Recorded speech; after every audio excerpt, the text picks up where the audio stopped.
welcome back to the Body for Minds podcast. If you've ever struggled with setting boundaries at work, whether it's taking on too much, answering emails at all hours, or saying yes when you really want to say no, this episode is for you. We're talking about how to say no without guilt, why boundaries are a career necessity, not a luxury, and how your body can tell you when it's time to push back. Because let's be honest, without boundaries, we burn out fast, and that's not helping anyone.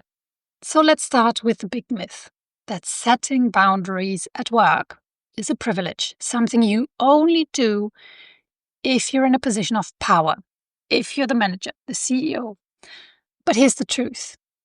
Boundaries aren't a luxury. They are survival. They are the foundation of a sustainable career. And for ambitious moms, they are essential. Without them, work bleeds into family life, exhaustion sets in, and our career direction becomes pretty blurry. Suddenly, we're doing everything for everyone except for ourselves, and our long-term goals start slipping further out of reach. Here's what I hear from mums all the time. If I say no, my boss will think I'm not committed. I don't want to be seen as difficult or ungrateful. I'll just get it done. It's easier than dealing with the awkwardness. If I don't do it, it'll fall on someone else, and I don't want to be that person. Sound familiar? If it does, I want you to take a deep breath because we're going to shift that mindset. Here's the deal. Saying no isn't about being difficult. It's about being strategic. When you set clear boundaries, you create space for what actually matters: growth, impact, and sustainability. If you're constantly overloaded with tasks, then firstly, you're probably not doing a very good job. Not because you are not doing a good job, but because there's a lot to do and you can't focus on the things that are really important. And secondly, if you're constantly overloaded with tasks that don't align with your career, you're stuck in the deep snow, wading through tasks without getting anywhere. And let's not forget the employer's perspective. When you set boundaries, you teach people how to treat you. You show them that you value your time and energy. And that, my friend, is leadership. Now, I know it's still difficult to say no. It really gets tricky. The how of saying no without feeling like you're letting someone down or like you're signaling that you're overwhelmed, that it's all too much for you. So there are 3 key steps that I want you to think about. Firstly, acknowledge and redirect. Instead of a flat-out no, try something like, I can't take this on right now, but I can support in this specific way or a limited way. Or you say, I'd love to help, but my plate is full. Let's discuss what can be reprioritized if this new task should be my focus. Secondly, use facts, not feelings. Guilt often creeps in when we feel like we're rejecting a person rather than a task. So shift the focus. Say, given my current workload, I won't be able to give this the attention it really deserves. And thirdly, get comfortable with the silence. When you say no, stop talking.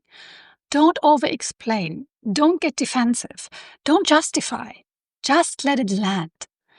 Often we talk ourselves back into the yes because we feel uncomfortable with the silence. And fourthly, buy time and shift responsibility. Another option is, I appreciate that you're thinking of me for this, but I need some more information, or I need to know more about the schedule, the time frame, and the priorities before I can consider this. This puts the ball back into the other person's court. If they don't have those details ready, it gives them a moment to reflect. But if they do, you can just say, thanks for the clarity, I'll look at my schedule and get back to you. This gives you time to consider how well this new task aligns with your current workload, with your priorities and your career goals, or also check with your manager if it's not them who is asking you to do this task, to take on this task. And then this wouldn't be Body for Minds if I didn't talk about the body. because your body knows before your brain does when a boundary is being crossed. Try to pay attention to the following signals. A pit in your stomach when a certain person emails you because you are already expecting another to do, or tension in your shoulders when you're asked to take on one more thing. A racing heart when you feel backed into a corner. These are not random reactions. They are your body's way of saying, hey, this isn't working for us.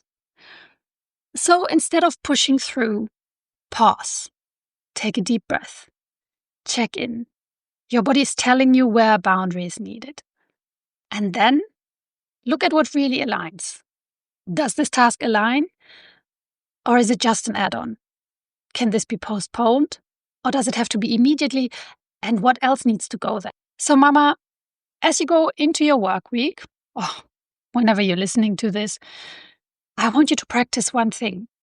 Listen to your body and choose one small boundary to set. Maybe it's not answering emails after 6 p.m.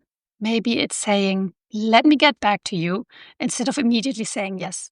Start small, and I promise it will make a difference. And if you need more support in setting these boundaries without guilt, check out my Work Challenge Playbook, because you deserve a career that works for you, not the other way around. The link is in the show notes. Thanks for being here, and remember, more you, not more to do, and I hope you tune in again for the next episode of the Body for Minds podcast. Talk soon.